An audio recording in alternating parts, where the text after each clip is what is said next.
Streaming started, sir. Yeah, thank you.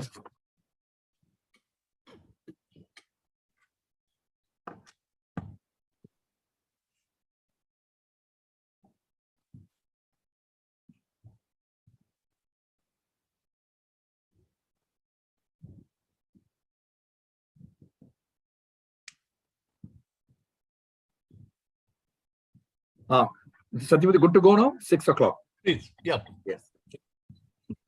A very good evening, ladies and gentlemen. Once again, very, very warm welcome to each one of you for our online edition of Evening Talk of MMA. I know we have been meeting regularly at MMA Management Center, but sometime when you want to get some outstanding speakers, which we could achieve today, so we have to meet the convener of the speakers, and the traveling is quite difficult. Hence, we come on online. Otherwise, you will know that most of our programs are only offline at MMA Management Center. Before I will brief on today's event and warmly welcome the distinguished speakers for this evening, let me briefly tell you what's happening in MFA next few days, so that if you missed by any chance our mail in your inbox, you don't miss some outstanding events which you have specially curated and bringing it for you. Now, tomorrow, the 18th of November, we are doing, we collaborate with all the organizations. One such organization is Andhra Chamber of Commerce, where we are conducting the 100th joint program. And we strongly believe two minds joined together can bring the best, and collaboration really adds a lot of value to both the members. They're commemorating the 100th joint lecture. We are doing an event tomorrow on changing leadership expectations. Again, we have an outstanding speaker, Mr. Shivakumar, Group Executive President of Aditya Birla Group. He's coming all the way from Mumbai to speak to us and in person on one of the important subjects today, which is very, very essential today, is on changing leadership expectations. You do log in, and this event is happening live at MMA and with the high tea at 5:15. You should come do the networking with all the members of Andhra Chamber and MMA. You're not able to come as usual. This program is live on all our social media portals. Then on 22nd November, we have an event. We have an event on 22nd November.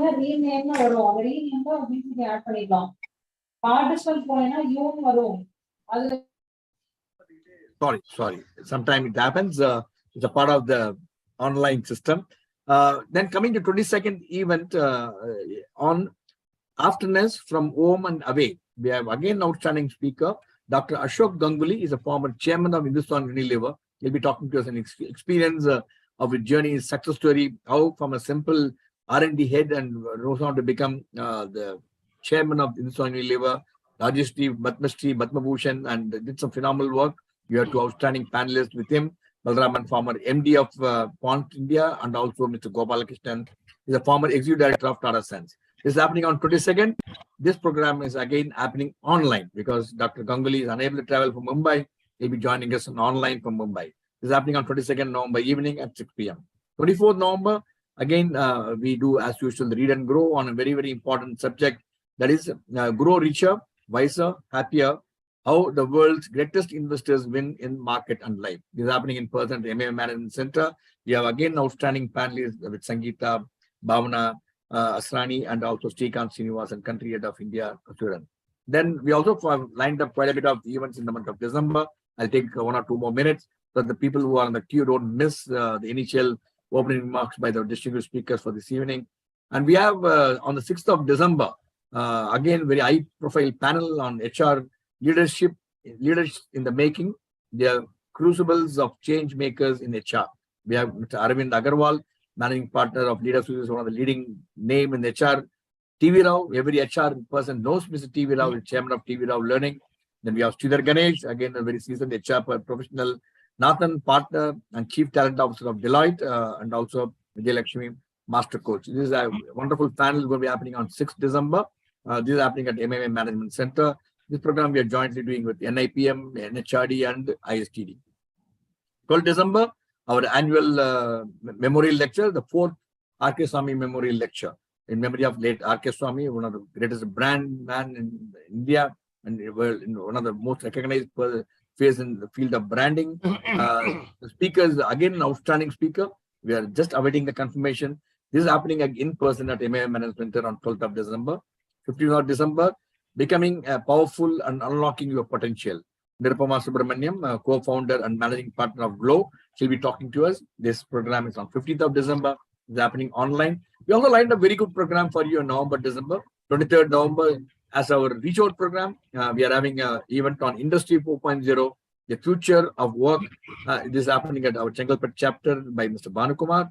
On 24th of November, recent amendments in the GST, which is happening in Osur by Sumit. And on Friday, the 25th November, the new tax regime versus old tax regime for individuals. What is that you must know not to be missed? This is happening in the Charter Corner. So number of locations for the Canada members we are doing. And I think now we have got fairly good numbers who are logged in. And let me now warmly welcome the distinguished speakers.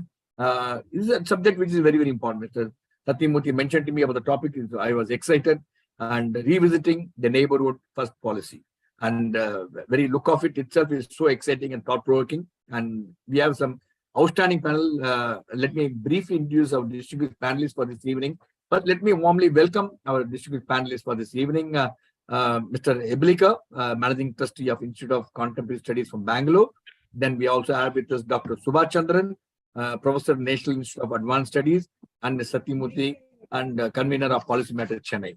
Let me have the privilege of introducing our distinguished panelists for this evening. To start with, let me introduce, I think Satyamurthy's profile. My team is showing the old profile. I may request you please remove the profile. I read it on myself. The Satyamurthy is a policy analyst and political commentator specializing in the study of Indian southern neighbors, namely Maldives, Sri Lanka, and Indian politics and political system, and more in Tamil Nadu. He has written extensively on these subjects, both as a book and as a newspaper column, and commissioned articles in various newspapers. Satyamurthy is associated with major newspapers and TV channels, both in India and Sri Lanka, and also headed the Chennai initiative of Observer Research Foundation since its inception in the year 2001. A veteran journalist, author, and he is also a convener of the Policy Matters, Chennai, with which we collaborate in bringing you this program. Very warm welcome to Satyamurthy. It's a pleasure to have you with us and collaborate with you. Let me have the privilege of introducing our distinguished another speaker for this evening, Mr. P.M. Heblikar, Managing Trustee of ICSB and also former Special Secretary to the Government of India. Mr. Heblikar retired as a Special Secretary of Government of India, as I mentioned before. After 38 years of service, he is currently the Managing Trustee of Institute of Contemporary Studies in Bangalore. He is a certified information security officer and from International Institute of Security and Safety Management, New Delhi, and has been on board of many corporates on this, discussing on similar issues. During his days in the government, Heblikar specialized in insurgency and counterinsurgency, developments in India, northeastern region, and their external links. He held several important and sensitive posts in central government dealing with external and security related issues. Since retirement, he has been writing extensively on security and defense related matters. We are indeed now privileged to listen to him in person, live on air, on very, very important subject which is relevant to each one of us. Very warm welcome to Heblikar. Pleasure to have you with us. Let me have the privilege of welcoming Dr. Suba Chandran. Suba is not new to MMA and is a professor of National Institute of Advanced Studies. He is a Dean of the School of Conflict and Security Studies of National Institute of Advanced Studies, Bangalore, continuing to focus on the study of Pakistan, Afghanistan, working with scholars from those nations and also being part of numerous track 2 dialogues. As a part of the NIAS assignments, Suba Chandran coordinates the Pakistan Reader and Academic Initiative of analyze the contemporary developments and also edits daily brief on and also weekly on all Pakistan matters. He has also published essays on media analysis and on 2 nations and also visited Afghanistan to this end. At NIAS, he is heading 2 programs, one on conflict resolution and peace research and another relating to science, technology, and international relations. He is also regional representative of the Global Partnership to Prevent Armed Conflict. Gentlemen, I read in detail the profile of all the speakers just for you to understand what are such a high-profile speakers we are indeed blessed to have this evening to talk on very, very important, relevant subject, revisiting neighborhood policy. And I don't want to explain to you because we share the synopsis with you, but I firmly believe not only in terms of neighborhood policy, very important. If you don't know your neighbor, when you get into trouble, nobody will come and take care of you. Similarly, you will take care of your neighbors.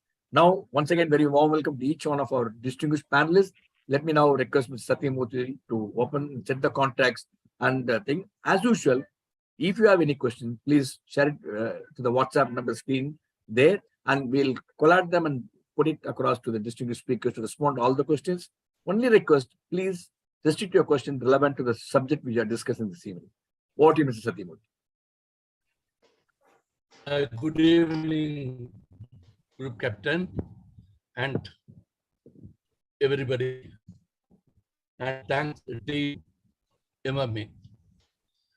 As Group Captain was saying, we have got very good panelists, and the topic, revisiting neighborhood. Rather, it should be reimagining the neighborhood, I would say. That is what we have in mind.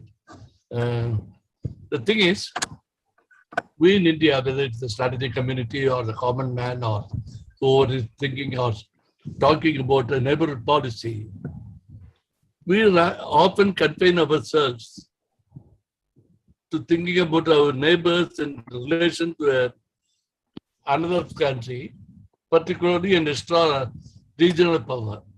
During the Cold War years, it was the US. Today, we are talking about in context of China. Don't our neighbors have something else to offer us? What were we doing before this? Before US came or China came, or between the Cold War and Chinese within quote economic invasion of the South Asia also. For about 15, 20 years, there was a period, there was good relationship between nations in South Asia. Yes, South Asia means India cannot escape itself. But during the last 20, 25 years, rather you can say post-Cold War or post-economic reforms in India, we suddenly see something else totally different. Even we have stopped thinking of South Asia as the traditional sphere of Indian influence. Earlier, the world used to, even our adversaries of the time, acknowledge that South Asia was India's sphere of influence. Indian Ocean region was India's sphere of influence. But I haven't heard any of our leaders or policymakers saying this in the last 30 years. And we don't expect others to say this for us.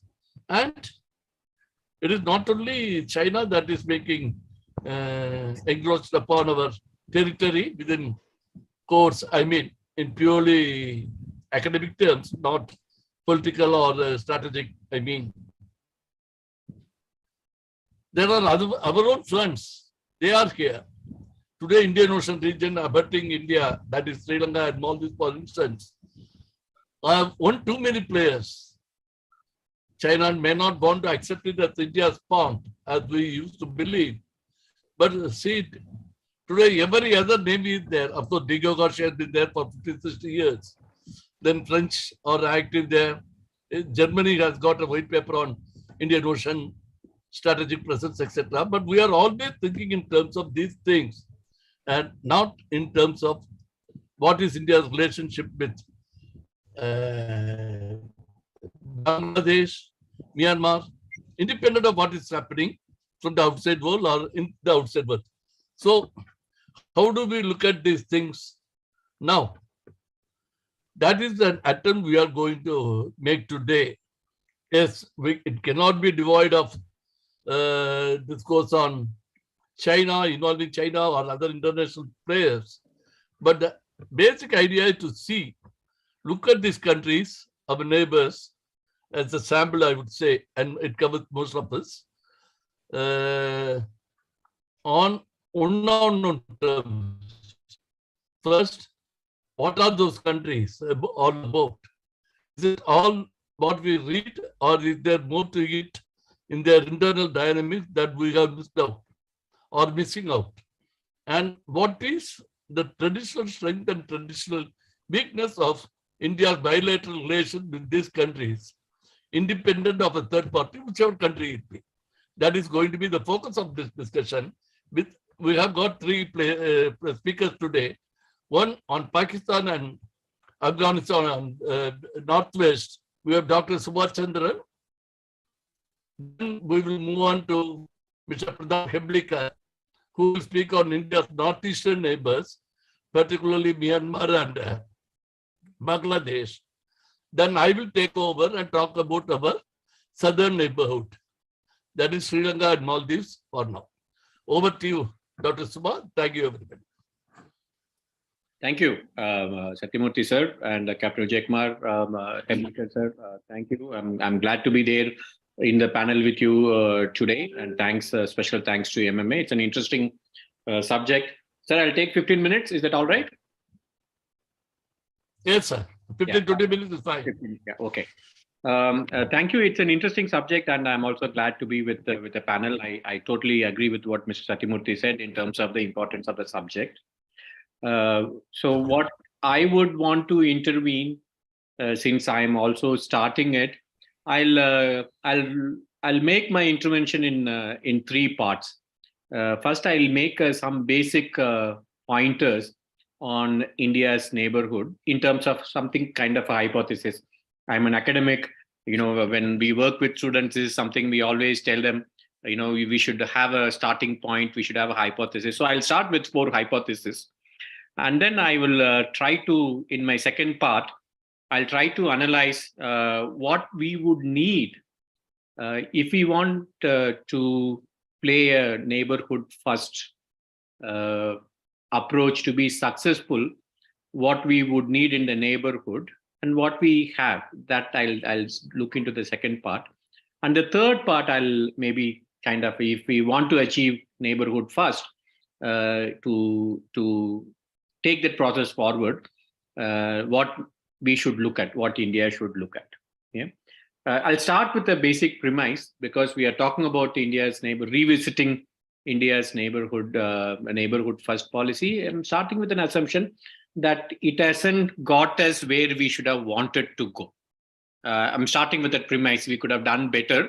We could have walked far, but we haven't walked that much. So, I'm starting with we are looking at our neighborhood first with a critical eyes. I present 4 factors or 4 hypotheses, and then I'll explain it in my second part. One, from a neighborhood perspective, the region in which we are situated. People often say we cannot choose our neighbors. Geographically, we are in a place where we are. Yeah. So from a neighborhood perspective, if India wants to achieve its objectives in neighborhood first policy, my first hypothesis is that India does not have a neighborhood that would naturally help New Delhi to achieve what it wants in the neighborhood. Thereby, it limits whatever New Delhi want to achieve. So that's my first point to you. The neighborhood in which we are living in doesn't give us that space to India to do what it wants to. That's my first point. Then my second hypothesis to you is from an Indian perspective, judging by our own strengths, in terms of our own strength. India is not, let us face it, India is not strong enough in the neighborhood to change it to the way we want. Yeah. Nor we are weak to let neighborhood change us. So as a result, like what I'm telling in the first hypothesis, it is going to be a limited one. India's strengths, when I talk about strength, our influence, political influence, economic influence, and also our strategies and policies. So if I put everything together as India's own strength, we are not strong enough to change the neighborhood the way that we want to. At the same time, we are not weak to let the region change us. As a result, we are neither changing the region nor letting the region change what we want. My third hypothesis, I will come back to all these points. My third hypothesis is international actors. In this case, US initially, perhaps China now, and perhaps some of the other actors in the region. International actors play a role in both influencing and undermining India's neighborhood first policy. Historically, from the days of the 1950s, we may not have India's neighborhood first policy during the 50s, but international actors did and do play a role either in influencing or undermining India's neighborhood policy. More, I believe, in terms of undermining than helping India to achieve what it wants to do in the neighborhood. My fourth hypothesis, because of the first 3, that neither the neighborhood supports nor our strength support nor the international support, My fourth hypothesis is that because of these three factors, India's progress card vis-a-vis its neighborhood first policy will be mixed, and it is going to be below par. This is what I believe. Because of these factors, there is not going to be spectacular success in terms of what we want to achieve. We may not have spectacular failures, but certainly it's not going to be spectacular success we are going to achieve. Now, with that introduction, I'll move to my second section. What we would need to have a good neighborhood, and then I'll move to Pakistan and Afghanistan as my. When we talk in terms of neighborhood, we are only talking in terms of the geographic neighbors. We want to achieve something in the South Asian geography. We want Nepal, from Nepal to Sri Lanka, Pakistan to Myanmar. We look at them from a geographic perspective. But what we would want in the neighborhood, if we want to achieve what we want to achieve, is just not geographic neighborhood. The neighborhood should be stable. If we have to ask in terms of stability, do we have a stable neighborhood in our region? You just take the case of Nepal and take the case of Pakistan. The number of prime ministers that we had in Nepal, or the manner in which the governments are changing and the civil military equations in Pakistan, or the case of Afghanistan, we saw in a matter of 1 month after the Americans' exit, the government we have installed and worked and supported for 20 years almost collapsed in a matter of 2 to 3 weeks. Yeah, that says something about the stability. Whether it is political stability or social stability or both. Our neighborhood is not a stable neighborhood. I'm sure Satyamurthy sir will be talking about Sri Lanka and Maldives, and we'll be looking at the stability factor and how much that political stability or the lack of political stability makes our neighbors look at us. If you ask me from a Pakistan and Afghanistan perspective, the failure of stability, the inability to stabilize civil military relations is a factor in which how Pakistan looks at us. So stability, we need stable neighbors if we want to achieve our neighborhood first policy. Besides geography and stability, we also don't have a trading neighborhood. I'm sure this you would have enough data should have been thrown at you. Look at the way ASEAN trades with each other. Look at the way European Union trades with each other. Even African Union and Latin American Union trade with each other. Our SAARC, intra-SAARC trade, people say repeatedly, it is less than 4%. Let us look at, since I'm covering Pakistan and Afghanistan, what is Indo-Pak trade and Indo-Afghan trade. For the fact that whatever trade was happening between India and Pakistan was stopped after India withdrew the 370, Article 370, Pakistan said, we will not trade with you. That says the nature of bilateral relations. Even pre 2019 or pre 2017, even the best of the times, what was the nature of the trade between India and Pakistan? India maybe maximum 2 to 3% of Pakistan's global trade should have been towards India. So that we are not a trading neighbor, So since it is not a trading neighbor, there is not much of a constituency for India in Pakistan. And it's the case with Afghanistan. We may have invested substantially in Afghanistan in terms of schools, in constructing roads, but in terms of trade, what is the great Indo-Afghan trade? So, this is something that, we want to achieve our interest, we should have a constituency. Trade gives that constituency. Trade gives that support to go ahead. For example, between US and China, despite the contradictory relations that, people say, Americans cannot afford not to trade with China. Even Trump could not think about it because of the equation between economic and trading equation between China and US. We don't have that kind of a luxury in South Asia, especially between India and Pakistan, India and Afghanistan. As a result, we don't have a constituency in Afghanistan or constituency in Pakistan who would want to continue political relationship. The moment something happens, the first thing we say is we will stop trading. It's not only even, forget about, I'll come to this point. The next one, besides geography, stability, and the trade, we also don't have a friendly neighborhood, what Spider-Man would want to. We don't have a friendly neighborhood. Look at our relationship, especially with Pakistan and Afghanistan now.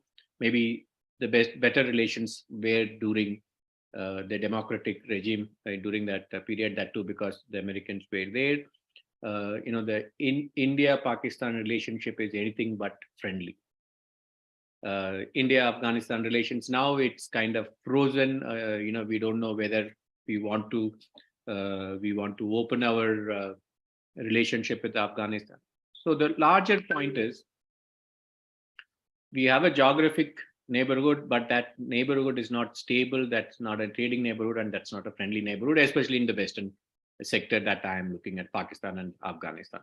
As a result, what we have is not going to help us achieve India's neighborhood policy in the West. This is nothing much to do with what India wants. It's the nature of the relationship. So if we don't have this, though, what we have is a conflictual neighborhood. We have a neighborhood, especially with Pakistan. We have a territorial issue. We have a political issue. We have a terrorism issue. Yeah. So we have a neighborhood that is conflictual in terms of India and Pakistan. And we also have a neighborhood which serves as a proxy, And I'm sure you would have come across how in the 50s, 60s, and 70s, Pakistan served as a proxy to US, the 1971 war, and how Nixon called Indira Gandhi. All those history would tell us how Pakistan was bringing Cold War to the Indian subcontinent. Now China is doing what US was doing then. China is looking at Pakistan to keep India in the check in South Asia. So our neighbors, we not only have bilateral problems with them, but we also see them acting as somebody's proxy. As a result, what we don't have upsets India's approach towards the neighborhood, especially you want to have a certain things in terms of your neighborhood first, and then you look at what we have: a conflictual neighbor and a proxy neighbor. So it's not easy. It's not easy for India to achieve what it wants to achieve in this neighborhood state. Right? Now this is from the other side. Now let's go to New Delhi. Let us ask ourselves. Since this is a closed team, we are talking to each other. Let us also pose some hard question on us, and then ask how good we have done. One thing is, we always say India doesn't have deep pockets. The deep pockets to influence a neighborhood. In theory, that we say that we need deep pockets, but can we do something even with shallow pockets? We don't need deep pockets like the Chinese have. Even with limited one, do we have a political inertia, or did our political approach, could it have been better to achieve what we want to achieve in the neighborhood? That's the first question. It's a generic question that I would want to pose to you. With all our neighbors, with Pakistan in particular, I think for a long time we were trying to find whether to dialogue with Pakistan or not to dialogue with Pakistan. This has been a big question for us. I think now this government has decided there is not much of a positive things that's going to emerge out of a dialogue with Pakistan. So we are kind of made up our mind, and to an extent, I think we seem to be clear in terms of what we want to do with Pakistan. With Afghanistan, my fear is we put all our eggs in one basket, the Karzai basket or Ghani basket. we didn't have much of an opening with other. Maybe we focused more on the erstwhile Northern Alliance people in Afghanistan. This is one of the criticism that we look through one particular actor, and then we place all our bets on this actor, and then if he or she goes out of par in that country, then we have a problem. Let's see how it goes in Bangladesh. Yeah. The second criticism that we have to look into in inward is, when we talk in terms of neighborhood first, let us ask an honest question: is that neighborhood first? Is it aimed at neighborhood as an end game? We want to do something in neighborhood, or we see our neighborhood as a jumping point, or as a bridge, or as a pivot to another region. So do we look at Pakistan and Afghanistan as an end in itself, or we want Pakistan, Afghanistan to reach out West Asia and Central Asia? I mean, that's a question that we can ask even Bangladesh, Myanmar as well. Yeah. So I think we see neighborhood as a strategy and a means to a larger. There is nothing wrong in that. There is nothing wrong, because India is looking at as a global player. India wants to play a larger role in Asia. So what Ambassador Shyam Saran said, my immediate neighborhood and my extended neighborhood. So we see the immediate neighborhood as a part of the extended neighborhood. You want to go there, and so that you can reach the extended neighborhood. We see Myanmar and Bangladesh as a gateway to Southeast Asia here, and Pakistan, Afghanistan to Central Asia. There is nothing wrong in that approach. But the larger question here is, we don't see neighborhood as an end in itself. We see a means to a larger objective or a larger goal. The third point, this is something again, maybe sitting in Chennai, we should be able to appreciate it better than someone who is sitting in Delhi will be able to appreciate. We don't strengthen our own arms to deal with our neighbors, our own arm in the sense how we can use West Bengal and Northeast to strengthen our case in Bangladesh, or how we can use Chennai to strengthen our case in Colombo. Similarly, how we could use our position in Punjab and Jammu and Kashmir to deal with the other parts of to Pakistani Punjab and Pakistan occupied Kashmir. This, I thought, during Manmohan Singh period, that we started something brilliantly in terms of cross-LOC interaction, cross-LOC bus, cross-LOC trade, and also cross-Punjab interactions between Indian Punjab and Pakistan. I sincerely believe that such an approach in which we are giving more power to our own periphery to deal with our neighborhood. I thought whenever we did that, we was successful. Maybe I'm wrong, but this is my perception. I strongly believe that we should give more power to our own sub-regions to trade, or to work, or to even make innovative ways. I very well remember when we were working in J&K, we were talking about cross-LOC. After the bus and the trade, we were talking about cross-LOC tourism. So this is my third point. If we really want to achieve neighborhood first, I think we may have to give more elbow room or more power to our regions to do that. The last point, I'll stop here. If we really want to achieve neighborhood first, I think we should have a clarity on what we consider as our neighborhood. The way we are from SAARC, South Asia, we are looking at BIMSTEC. We are making it smaller on South Asia and bringing Southeast Asia together. Perhaps, because it grows out of our frustration, because we are not able to deal with Pakistan, and we are not able to reach Afghanistan. So out of the frustration, we are trying to redefine the region and then say, this is going to be our neighborhood. Yeah. Now we'll have to make up our mind and then say, this is what are going to be our neighborhood, what we would do. We can't think about BIMSTEC and think about SAARC. I think this is something that we have to make up our mind and then see where we go. To conclude, there are certain inherent problems, nothing that India could do. It comes from our neighborhood. that prevents India from playing a larger role in India's neighborhood. At the same time, there are also issues within us that kind of helps us or not help us to do what we want to do in the neighborhood and take our neighborhood first effective. I rest my case. Sir, thank you.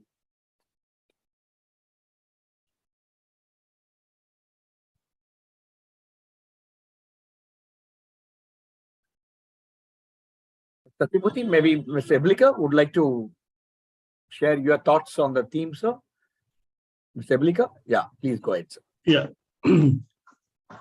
Firstly, let me thank MMA for the invitation, and I think and also your profound introduction to me and for bringing me on board. Let me also thank Satyamurthy and Dr. Suba Chandran for being on this program.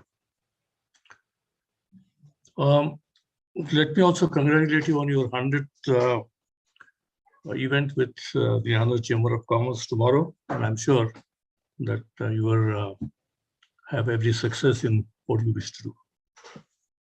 I will try to look at the topic in 4 different ways.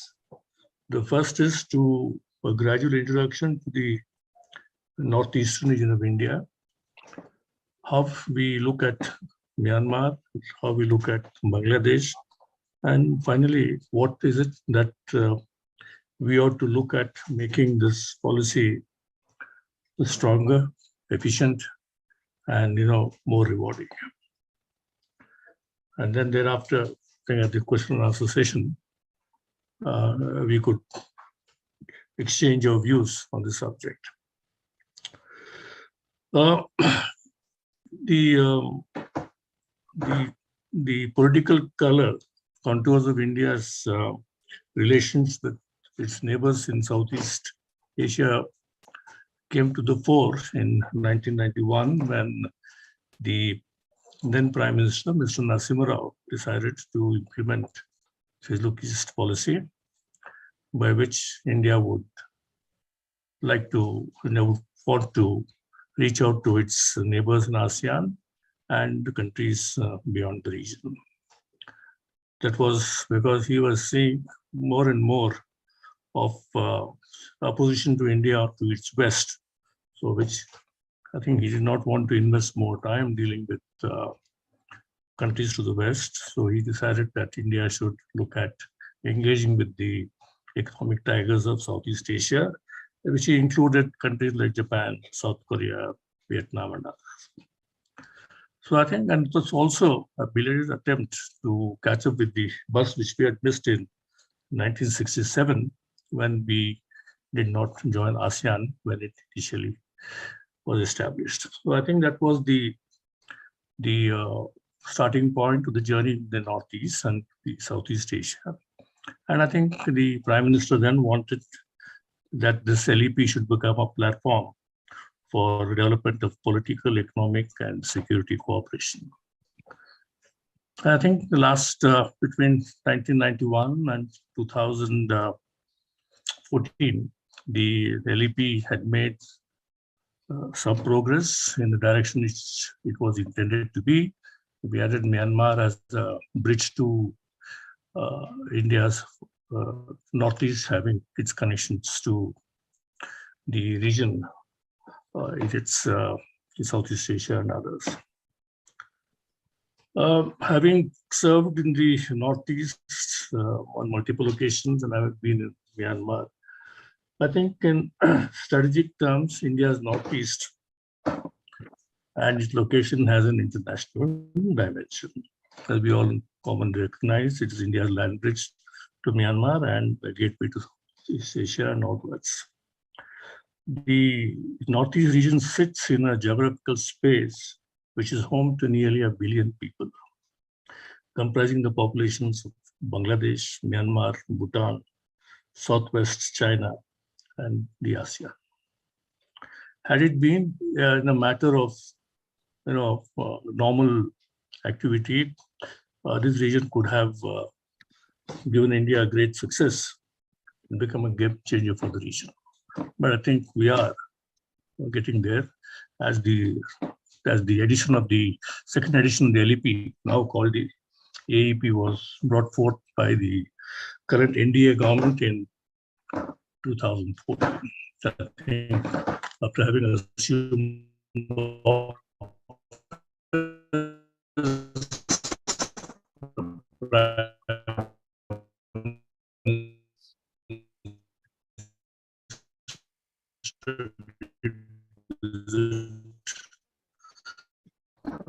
Heblikar, your net has got some issues, I think. Yeah. Go ahead, sir. Are we okay now? Now it's okay. Now it's okay. Okay. Go ahead. So as I said, that yes, the Look-East policy, which again was transformed to the Act-East policy, became India's new vehicle for this region. And the government also added strategic and military aspects to it, so that it was the AEP had become a very, very strategic vehicle for India's movement in this area. And this we realized, and Bangladesh has come to become the second most important bridge for India in this region. One or two important things that I'd like to bring to the fore is, while responding to a question in Parliament, the Minister of State for External Affairs in July 2022 said that India had 37 lines of credit worth $14 billion, covering 162 projects in 5 neighboring countries, which included Bangladesh, Maldives, Myanmar, Nepal, and Sri Lanka. This he compared with what India was doing in Africa, that we had 232 lines of credit worth $14.07 billion to cover 356 projects in 42 countries of Africa. So I think as a country which we have always said that we are a developing country, $14.27 billion to be utilized in lines of credit among 5 countries, I think was a substantial amount that India was investing in its neighborhood. This does assistance India was giving through projects like Indian Technical and Economic Cooperation programs and such like. I think there is the intent that as today you are a $3 trillion economy, that you have begun to share your development assistance with these countries. I think as we go by in the next couple of years, when you reach $5 to $7 trillion, I think the expectations are that these investments would further rise. Having said this, India again has several multiple interactions with these neighboring countries, like what Dr. Suba Chandran mentioned, talk of BIMSTEC, which had its summit earlier this year, where the Prime Minister made several suggestions how to get the BIMSTEC even more vigorous and active. And I think India has taken it upon itself to give the regional organization a positive touch and a push in the right direction. Then we have the Mekong-Ganga cooperation, which deals with Cambodia, Laos, Myanmar, and Vietnam. In the year 2016 or 17, India made a corpus of 500 crore rupees for helping countries in Myanmar, Laos, Cambodia, and Vietnam to have access to Indian markets and to have access to information on India's trade services to these countries. I think this was operated under the aegis of the Ministry of Commerce in India. And as far as the Northeast region is concerned, we are all aware that even though in 1991 it had become a bridge to the Southeast Asia, the government of India was conscious that it needs to bring greater economic development, safety and stability in the Northeast. And I think that was concomitant upon the support it received from both Myanmar and Bangladesh for helping us keep the Northeastern insurgency under control. I think in that direction, having established more than a semblance of peace and stability in the region, we are seeing a large number of developmental activities that are taking place. You have railway lines going to Tripura, the railway lines going to Manipur. We are now looking at taking railway lines to Mizoram. So I think there are a number of activities that are taking place that will make the Northeast region a hinterland for India's Act-East policy. And as I said this, there was a reference to what we were doing. I think people were saying that India needs too much. I think these are some of the areas that we need to keep in mind, that progress has been achieved, progress is ongoing. But however, you require the cooperation of your neighboring countries to look at what you are doing. My own assessment is that some of the neighboring countries have not been able to settle down to the fact that they ought to be looking at India more as an opportunity rather than as a threat. It does not today India does not constitute any threat to the neighboring countries insofar as they do not become sanctuaries of platform for anti-India activity. I think that we need to grant that India needs to protect itself from activities of political forces. To that extent, I think India's we have to look at India's relationship with both Myanmar and Bangladesh. As far as I've been told to speak on Myanmar and Bangladesh, I will try and do that in the next couple of minutes. Let me begin by saying that the Myanmar is now suffering the after effects of a coup attempt, a military coup attempt in February 2021, when the military took office by ousting a democratically elected government. What General Min Aung Hlaing, today the head of state Myanmar, believed that he could get people's approbation for the action.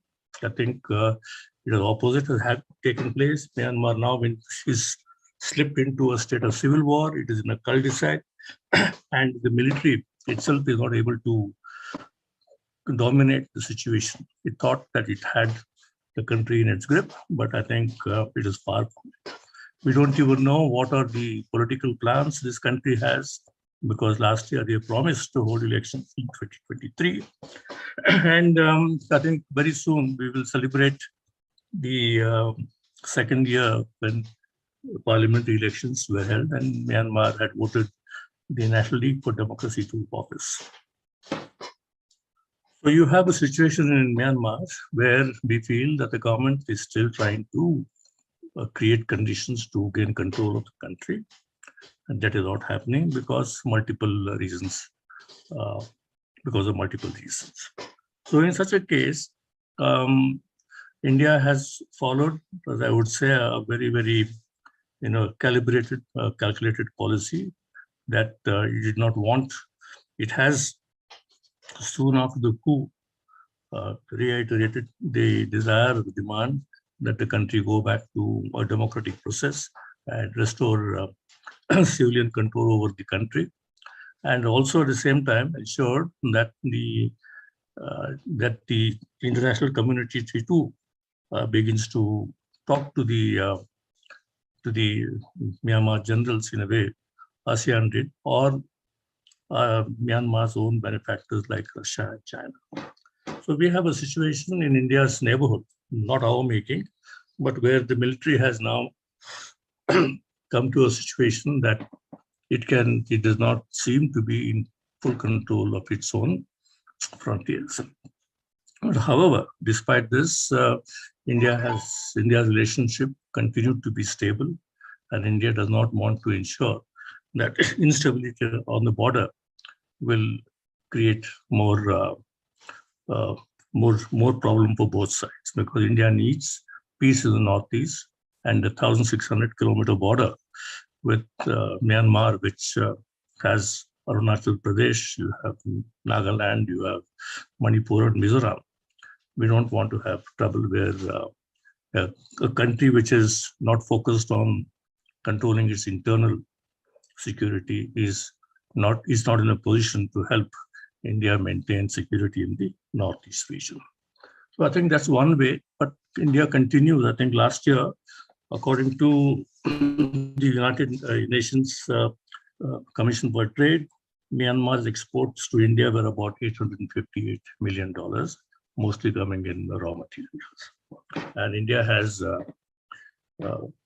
not been able to, I think they have not been able to generate greater business than what had happened 2 years ago. So I think we have something that we need to understand, that Myanmar has always been a very, very difficult country for Indian political and diplomatic efforts. And right from the time the Navy took power in '66 till he was ousted in 1988, and then the military came back to power in 2000. And from 2000 to 2000, from 1990 to 2010, I think there was a time when both countries had stable relationship, but there was not much that what one could write home about. But 2000 to 2020, when Myanmar had this experience with democracy, I think there was some substantial progress made between both the countries. I think, yes, we need to look at Myanmar from the point of view of how the military keeps the country together. There is no area of instability, which is, if takes place in Myanmar, would have a greater effect on our security of our northeastern states. The second country with whom that we need to talk about is Bangladesh. Right from 2009 onwards, relationship between India and Bangladesh has gone from strength to strength. And as was seen during the visit of Prime Minister Sheikh Hasina in September 2022, which she was here, where a large number of 7 agreements were signed, and a number of other areas were brought about, and India gave them a $500 million line of credit for purchase of defense hardware. I think the relationship between India and Bangladesh has something very important for us, because Bangladesh also, as you remember, Sheikh Hasina was, when she was in power from 2005, she was able to break the back of Indian insurgency, which resulted in denial of sanctuaries to anti-India elements. And it created conditions for government of India to control the insurgency in the Northeast region.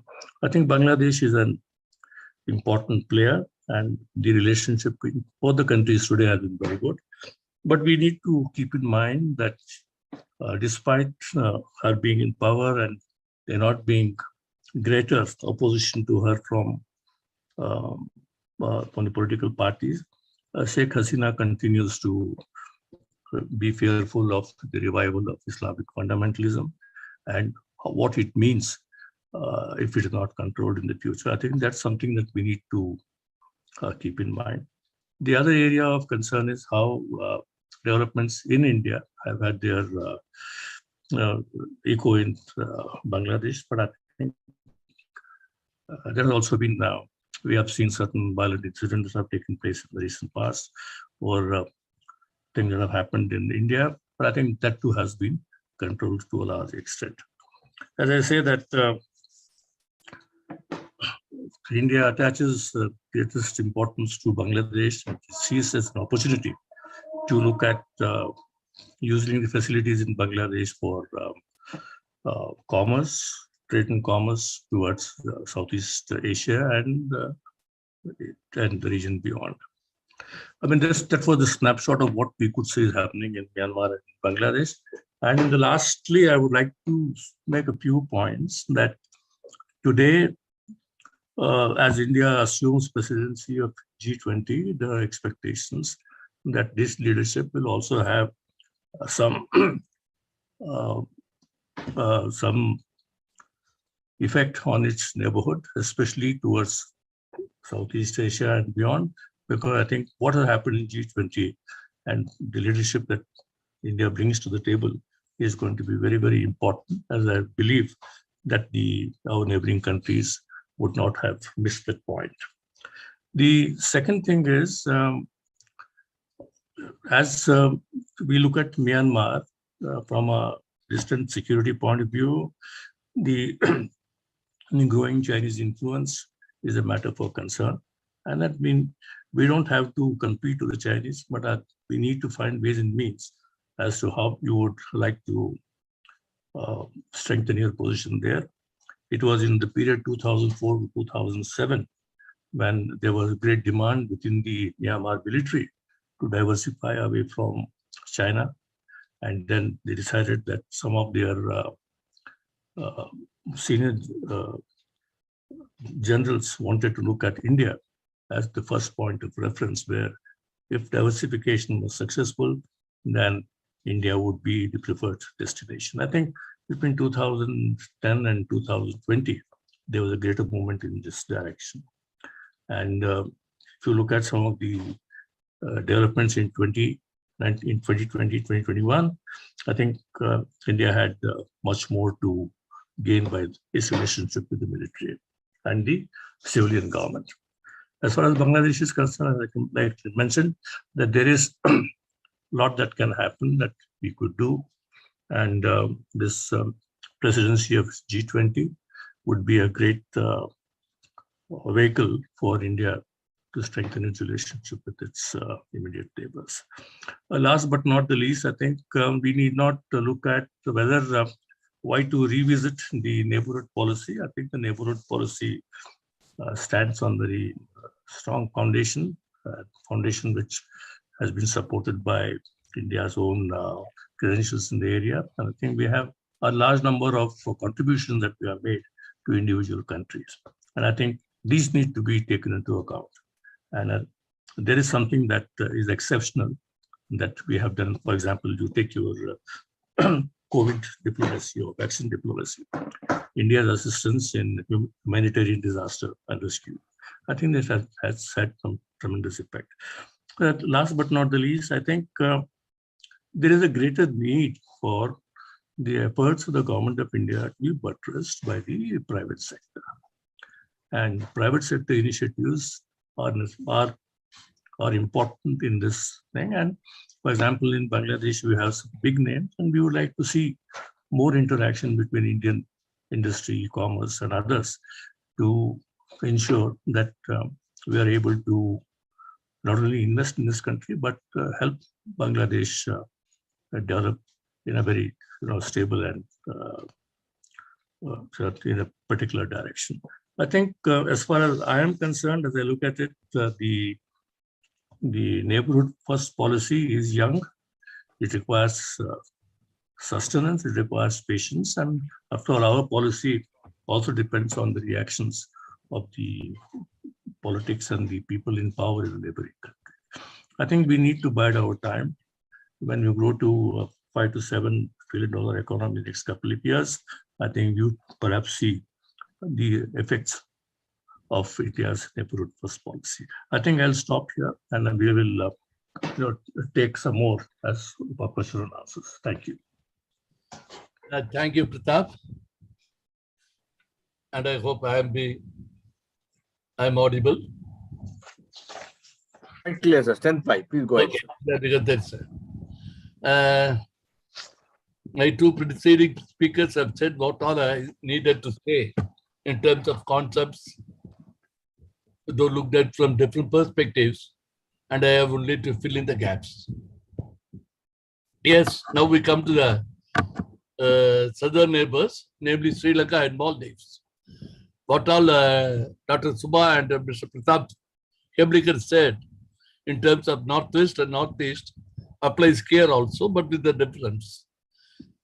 Here, especially, not that other than Pakistan and to a lesser extent Afghanistan, the leaderships of these two countries have never changed in the last 20-25 years. Maybe the governments have changed, but the core people in charge, as in the case of Bangladesh, for instance, the Prime Minister is there for long. these leadership have not changed, and that is one aspect that the domestic politics drives their India or neighborhood or foreign policy. This we need to take into account a little more than what we are ready to accept in terms of other countries. This is their domestic politics and their perceptions of what India is doing, India can do, and India should do, is what drives individual political parties and players there vis-a-vis their approach to India.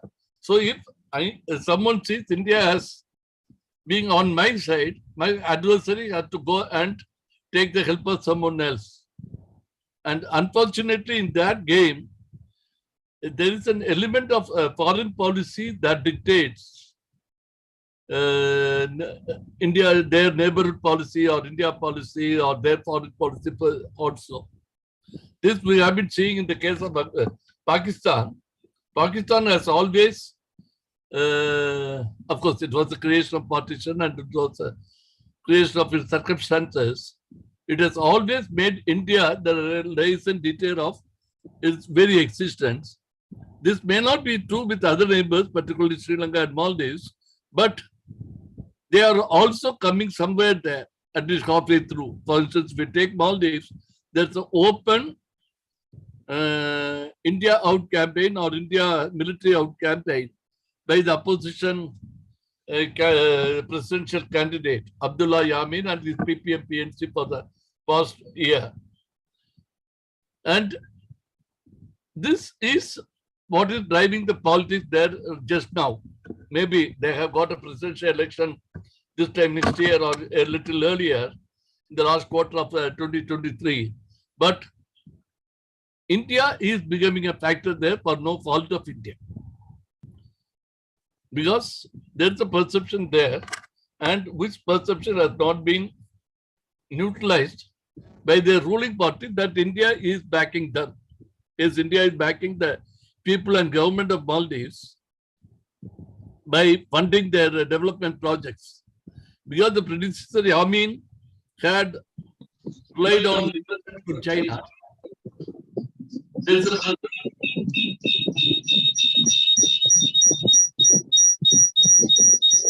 There's a perception that India is backing this government which against China and rather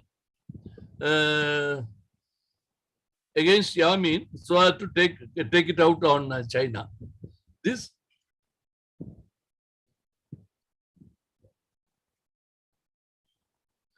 has caused a problem vis-a-vis their perception of India, and India also needs to be a little more clear that it is dealing with governments, a point that Dr. Suba Chandran made, and that the people elect, and not give the impression that we have a favorites there in those governments. Take for instance China. I should not be comparing this, but for this one point I have to do it, because both in China, Sri Lanka and Maldives, China was seen as supporting a particular political leadership, but then the people elected them out. That happens automatically in a democracy. So we don't have to rush there. Once that happens, China stays away. They learn to lie low. They don't agitate about it. But somewhere they seem to be maintaining contact with their government of the day people have elected, and go back and do precisely what they want to do or they intend doing when their favorite comes back to power by default again. This we may have to do a little more. As far as Sri Lanka is concerned, again, as we know, this year saw now some of the worst crises in economic, politics, constitutional, everything. And the Aragalaya protest or mass struggle of people that overthrew an elected government without much violence is something we need to take note of. But one strength of Sri Lankan constitutionalism we have been acknowledged enough is that The protesters changed the government. They forced the prime minister out, the entire cabinet out. Then they forced the president, Gotabaya Rajapaksa, to flee the country, then resign somewhere from Thailand.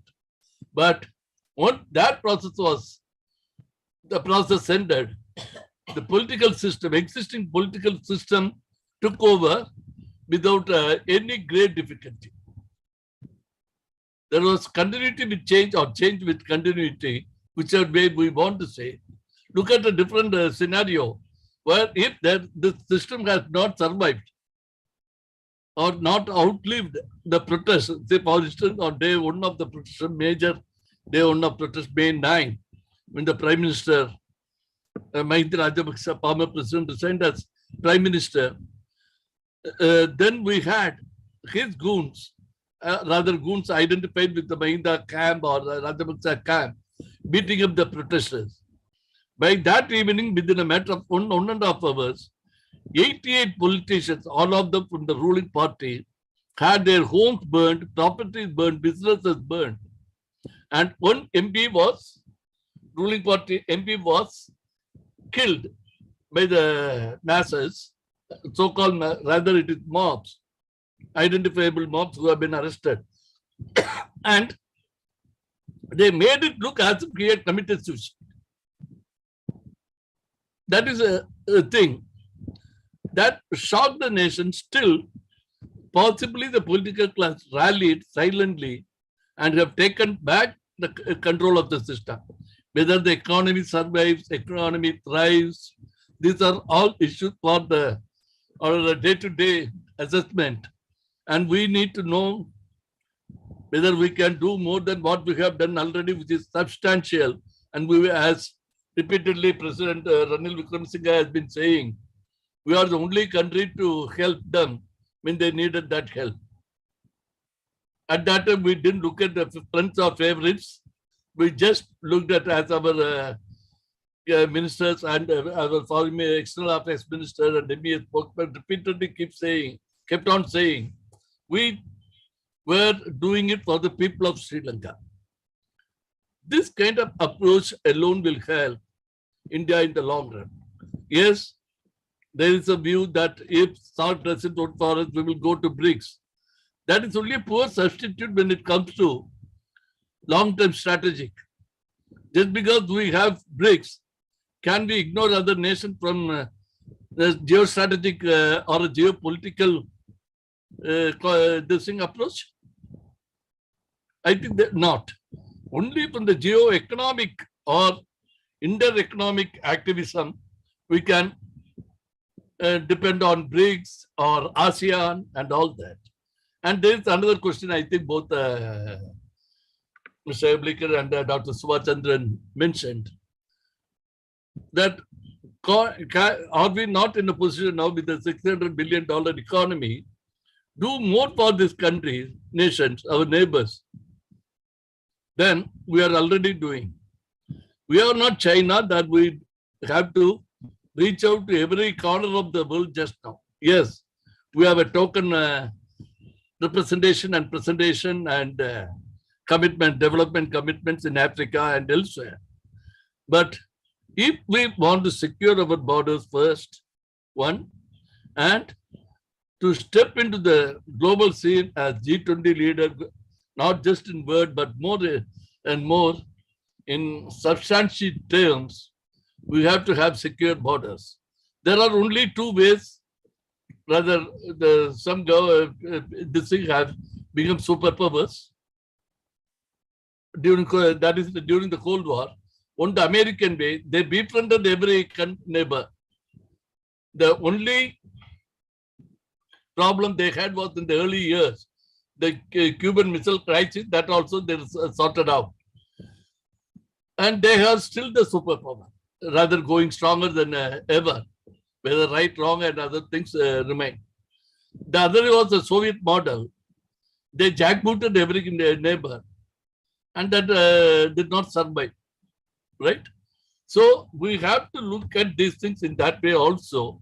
And to as far as trade relations with this thing is concerned, Our neighbors do not have the kind of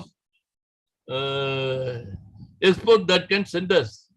So balance of trade will always be in India's favor to a great extent, maybe other than Myanmar to an extent, and Afghanistan because they are sending, they can send minerals. Otherwise, it cannot be. How are we going to balance that out? And to an extent, at least of those countries, particularly Sri Lanka and Maldives, we are protectionist in our own way when it comes to they have got only the services sector where people can come and work in India just as they go elsewhere. Even today, we have got a request repeatedly with the US. Even yesterday, the newspapers, today newspapers carried that Prime Ministers Modi and Sunak have decided on 3,000 visas for Indians in England. That is the kind of thing they want, right? Because right now, one of the issues in Sri Lanka is how many people they can export to other countries to bring in forex through employment. I remember in 2005 elections, presidential candidate Mahinda Rajapaksa announced that if elected president, he will bring in 5 million more jobs for the skilled and unskilled people in Sri Lanka outside the country. 2 days later, the competitor, that is Ranil Wickremesinghe, announced that he will bring in, 500,000, and Ranil said he will bring in 1 million.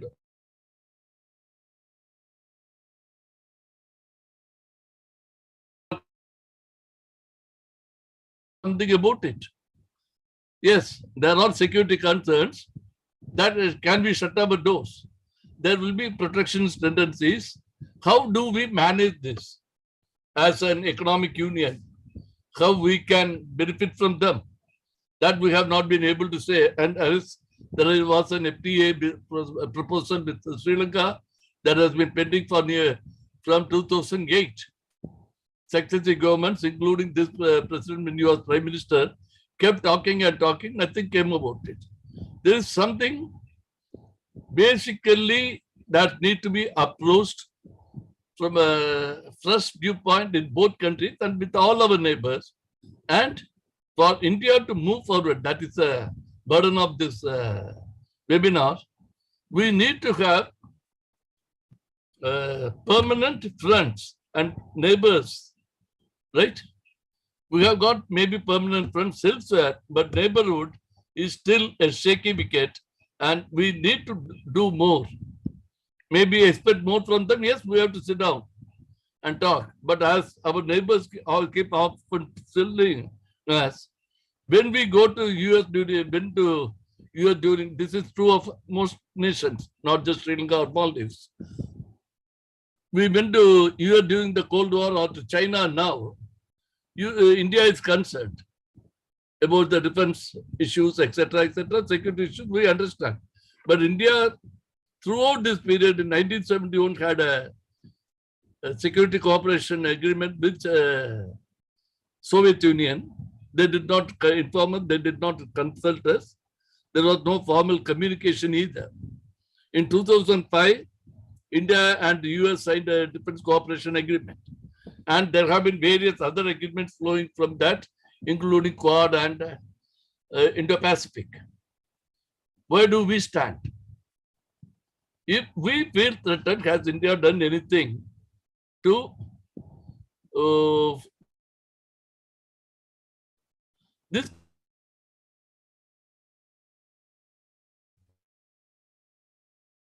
Now we go over to questions.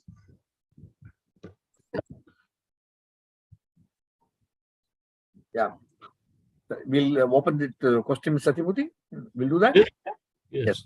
Mr. Heblikar and Mr. Subhash. Yeah, thank you. Thank you so much, sir. We have over 580 viewers watching this program online, and we got a number of questions, and we'll try and accommodate. In the meanwhile, the people who are watching the program on the Zoom, if you have any questions, please, you can type it out. In case you would like to ask them, we don't mind opening it. If you be brief, raise your hand. we'll really open it up for you to ask the question direct to speaker. The first question I think any one of you could answer is from Mr. Chandran from Chennai. He wants to know, should India stabilize its relation with friendly neighbors before expanding its reach and outreach?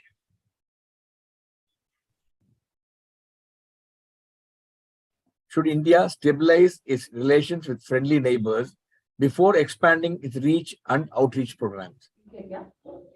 Mr. Suba, Doctor, would like to take it? No, whether have friendly neighbors or otherwise, we have to expand our outreach, and we have to look at that whether we have friendly neighbors or not. But we also have to ensure this is where the Americans have really been successful in keeping their relationship transactional at one level. Maybe India should also think about transactional relationships, irrespective of whether they are friendly or not. So maybe we may have to look beyond a friendly neighborhood and then be able to successfully work out relationship and also keep it transactional, irrespective of our ideological positioning. That's what I would respond. Maybe Mr. Heblikar would like to add on. Please go ahead, sir. I have one or two points that would need to be brought to the fore. The first is that we need to do a greater study of our neighbors. It's not only at the level that is going on today, but we need to have greater understanding of what is happening in these countries and where are these things going to go from there. First, see, in my case, as I see it, what are threats? Threats could also be ignorance of the activities of your neighbor. What is his strategic culture? What does he want? And how is he going to articulate it? The challenges I see in India today, forgive me for saying so, is that we do not have capacity building, skills development, and also to understand clearly what is happening in our neighborhood. We cannot leave it to the hands of a few institutions, government or otherwise, who should be doing the research. Now, for example, I would like to know, for example, my friend Mr. Satyamurthy will tell us, or we need to understand what is China's influence operations in Sri Lanka? What are Chinese influence operations in India's neighborhood? How have we studied this? For example, in 1953, China and Sri Lanka signed a civil maritime accord. How many of us know about it? What were its ramifications? So I think there's a greater need for us to focus on the kind of developments that take place, developments which we don't see on a day-to-day basis, but who below the radar that we need to understand. Thirdly, how do we influence things in our favor? That is all something that we need to be looking at. That's how you develop your reach, and you also develop your outreach into other areas. For example, economics or trade or security related issues. I think this is something that we need to look at in a very, very coordinated manner. I think it's not only the government that is necessary that is doing what it does. There are others that will need to bring their services to the table. Thank you. Yeah, I would just add a simple point to what the two other speakers.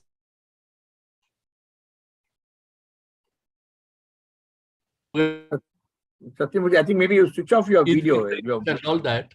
We did not have people who knew at a decision-making level or policy recommendation level who knew Sinhala. And Maldives came into our radar only after China started funding them. Maldives has been our neighbor for 1,000 years. Even Rajaraja Chola had there, and they claim their own history says that they went from either again Gujarat or east coast of India.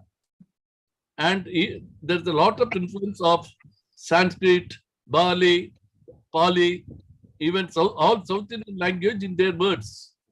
But there's no official in the Indian High Commission there or elsewhere in the country who knows their local language.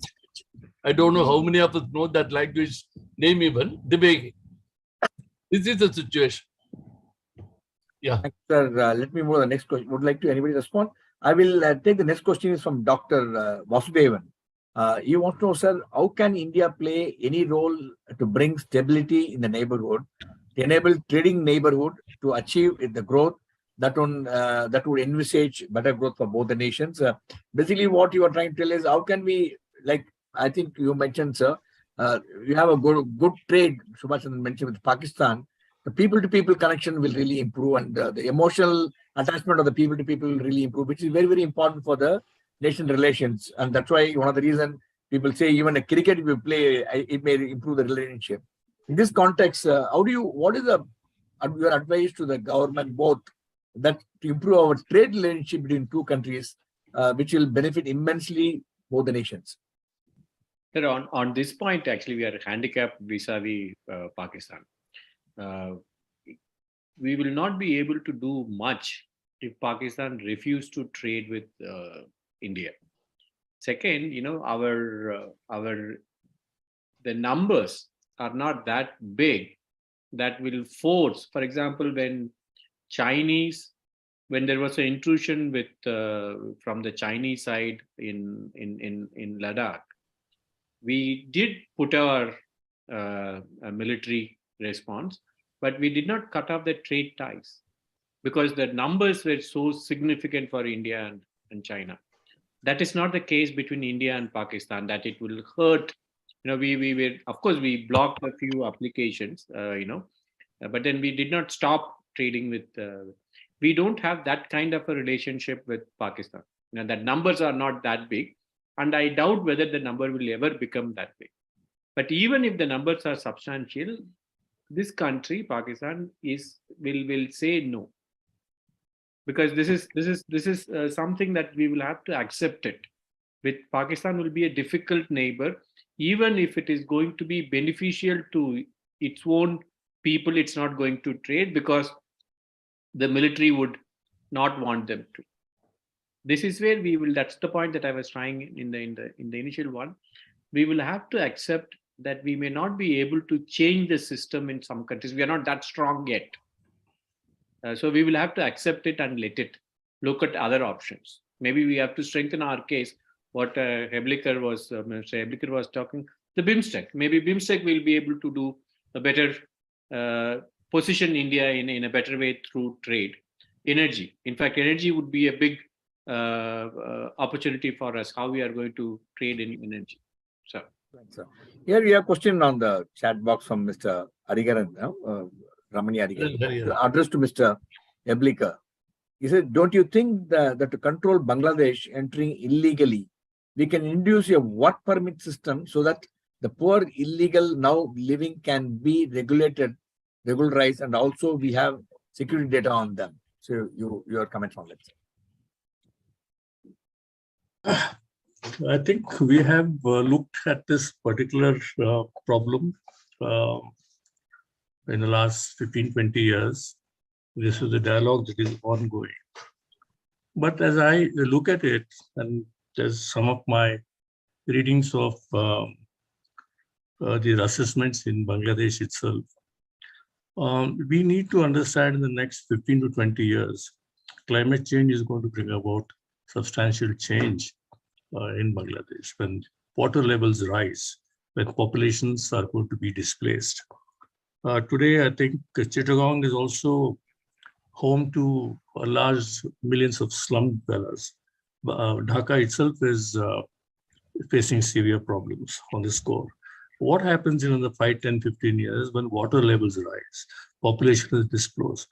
And after all, we look at us, we see Bangladesh as a horseshoe. We have India on 3 sides, and you have the Bay of Bengal on the 4th. Where will these people go? I think we need to look at it from now to the next 15, 20 years. How are we going to accommodate this additional population? And what are the checks and balances that you need to bear in mind? Or are you going to create conditions for employment in that country where people can be induced to stay back in Bangladesh so that there is better living standard and they need not look at India as an option for employment or for refuge. I think it is an emotional question. It is a political question that needs to be addressed. And as far as security is concerned, I think we have now seen that there is a great need to improve the present infrastructure. And if to improve the infrastructure, I think we need to look at it from a very, very long-term point of view. I think that's where we are. The infiltrations are going on. How does one expect one explain the presence of Bangladeshi or Rohingya refugees in Jammu and Kashmir or in other parts of the country? So I think we have a serious problem ahead, and we need to understand that this could be very, very vital to national security interests. There's no way I think we are in a position to prevent it in like 15, 20 years. Next question is from Mr. Ravi Reddy from Hyderabad. Sir. Anyone could take on these questions. There's a perception in India that neighbors are not doing enough to keep it going. What's your take, sir? I think the perception I see all over that maybe we are discriminated by our neighboring countries as much as what we do to them. We don't know. Sir. What's your response to this question? As I see it, in the last 75 years, India is the only country on this subcontinent or its neighborhood which has actually been a 24/by practitioner of democracy. In other countries, democracy has come rather late. You look at what has happened in Sri Lanka, I think in a few months' time, they will also be celebrating their 75th year of independence. They have had their problems. Bangladesh has had problems. Look at India-Bangladesh relationship, right from 1975 to 2005. For a good 30 years, the relationship remained strained because of the governments that were in office in Bangladesh at this point of time. They had taken it upon themselves to become more or less unfriendly or not friendly to India. Then you have Myanmar, right from 1990 to 2010. Myanmar was very friendly, but was indifferent to us in certain areas, controlling insurgency and things like this. Then we have had problems in Nepal. We had new things in Bhutan. I think it's our neighbors that have to understand. For example, as Mr. Satyamurthy will tell us what happened last year when India wanted to put up that East Coast Terminal project. What were the kind of problems that we had to face? Even government ministers in Gota Rajapaksa's cabinet were against giving this to India. So you have people who have perceived notions or people who have such experience that they don't understand what India is all about. And people have forgotten in Sri Lanka that India was the first responder at all times of the year, in Bangladesh or in Myanmar. So I think there is a perception that needs to change. India is not a threat. I think they have to understand that they should see India more as an opportunity than anything else. Thank you, sir. The next question is from Mr. Viswanathan, addressed to Mr. Dr. Suba Chandran. Sir, you suggested that we can leverage West Bengal and Tamil Nadu to improve our neighborhood relations. In the current situation, when both these states are opposing the present central government, do you think it would be a good idea to implement our external relationship when the internal relationship itself is not doing so good? Oh, that's a very interesting point.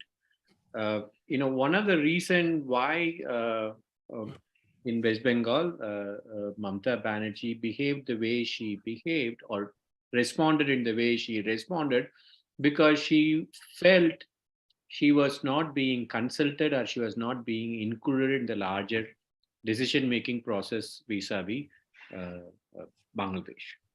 I think that's it's in a federal country, it's not a bad expectation from the state that I need to be consulted, I need to be engaged in the larger decision-making process. This is irrespective of whether it's a Congress government or the BJP government in the center, and whether it's another government in Chennai or in Kolkata. The general perception is that, when we look at foreign policy, we look at from a national capital reserve. I think we need to, that's the point that I was trying to make. There has to be some kind of an institutional mechanism to get the state's inputs in having a larger approach towards the neighborhood. It should go beyond the political parties or the government in power whether in the state or in the federation. The previous question that what the states bring in, what the other countries bring to the table, I think sometimes we also ask the same question: what will West Bengal bring to the table if I have to talk to Bangladesh?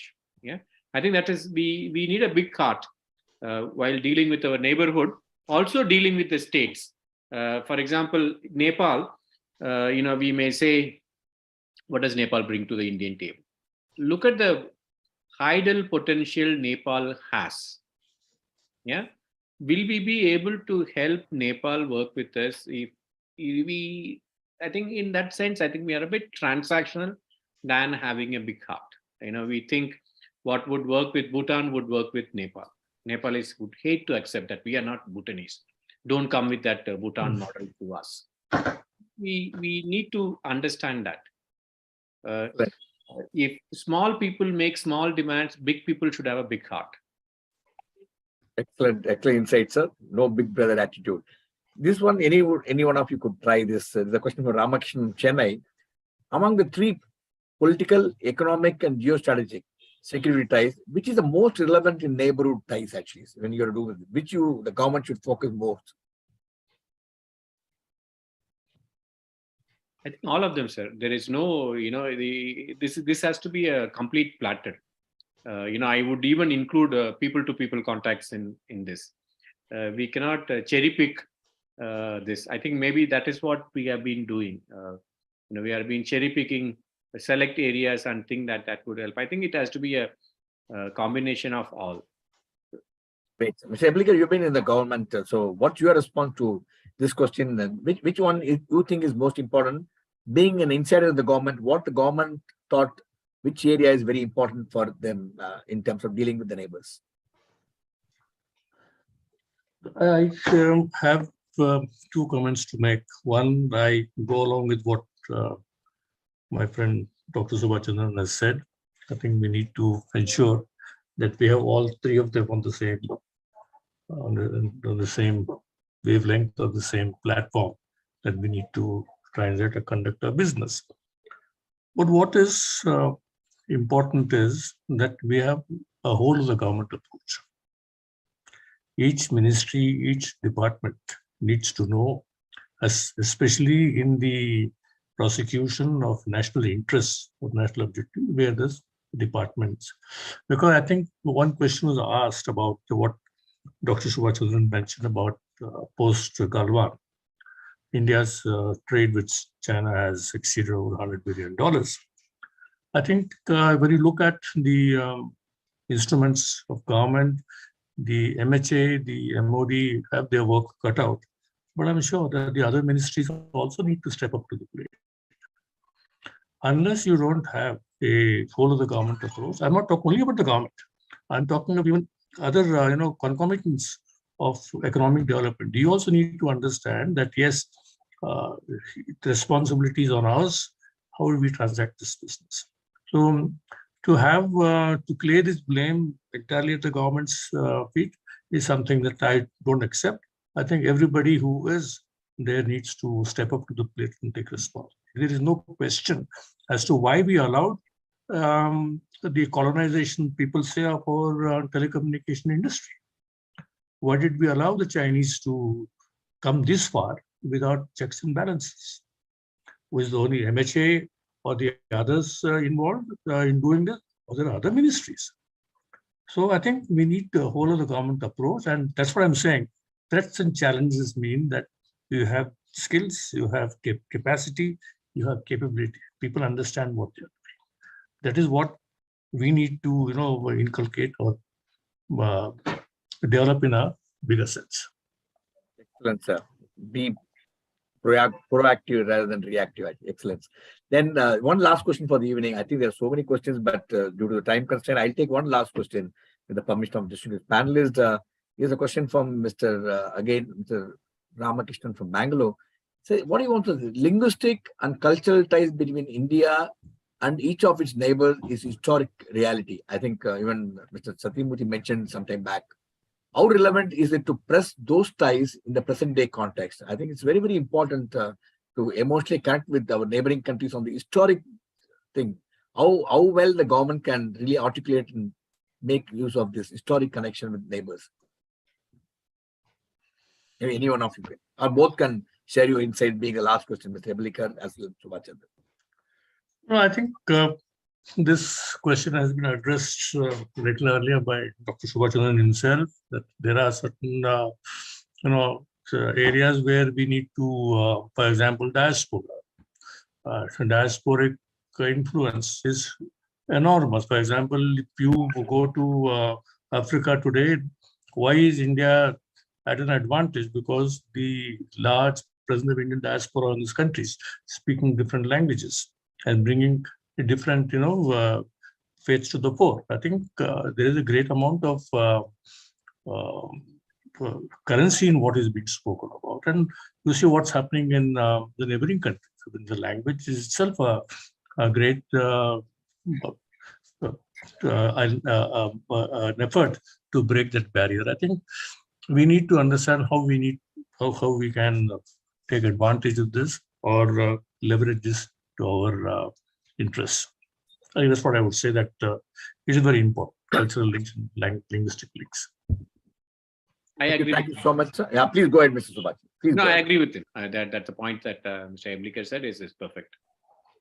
Thank you. Thank you, sir. Satyamurthy, would like to have any last word on this comment? You made that observation that how we can, the cultural issue between historic cultural issue can be really leveraged by the nation to have good connect with our neighbors. Okay, I think we lost. Thank you so much, gentlemen. Our distinguished speakers, Mr. Heblikar and Suba Chandran, and also Mr. Satyamurthy. It's been a fascinating evening. I think this is a subject where you can keep discussing, because so many new issues which we read newspaper, we don't get to know so many things what you shared with us this evening. Great insights and thought-provoking. Since we are separated by the distance and we are online, we would like to really have you a presence at MMA Management Center. We have a state-of-art complex, and we really look forward to hosting you next time in person. The debate could be more lively and very, very interesting. As a token of our appreciation, we would like to present that what we do in MMA, your digital memento, which you would like to do it on your behalf, that we would like to present this mask, which the government is really, people are relaxed even while flying, you not use it, but we do this for the time being. We go around, do a lot of social service around MMA. This is what we can do it on behalf of each one of you, because you are the one who will drive us to bring in some outstanding programs with which we get recognized and we take it to the more number of people. Thank you so much, Dr. Suba Chandran, and also Mr. Heblikar. Satyamurthy, is a fascinating evening. Once again, grateful thanks to you for sharing your insights and in a free-flowing conversation and thoughts. Lovely. And all the viewers who are watching the program live, and not only in Zoom, on our Facebook, Twitter, LinkedIn, and other our webinar. Please, if any one of your friends have missed it, you can really connect them to our YouTube. All this will be uploaded live on our YouTube. Those who have missed, an excellent article on this will also be published in our digital magazine, which is going to be published next week with the embedded video. Thanks so much to each one of you for joining this evening. Till we meet again. Bye-bye. And all the members and our invitees, please do join us tomorrow. I can tell you, you will not miss this, and not to be missed even by Mr. Shivakumar on changing leadership expectations at MMA Management Center. See you, sir. Bye-bye. Thank you. Thank you. Thank you, everybody. Good night. Thank you, everybody, and Jai Hind. Good night, Pratap. Good night, Subha Chandran. Good night, Satyam. Good night, Good night, Vijay. Subha Chandran.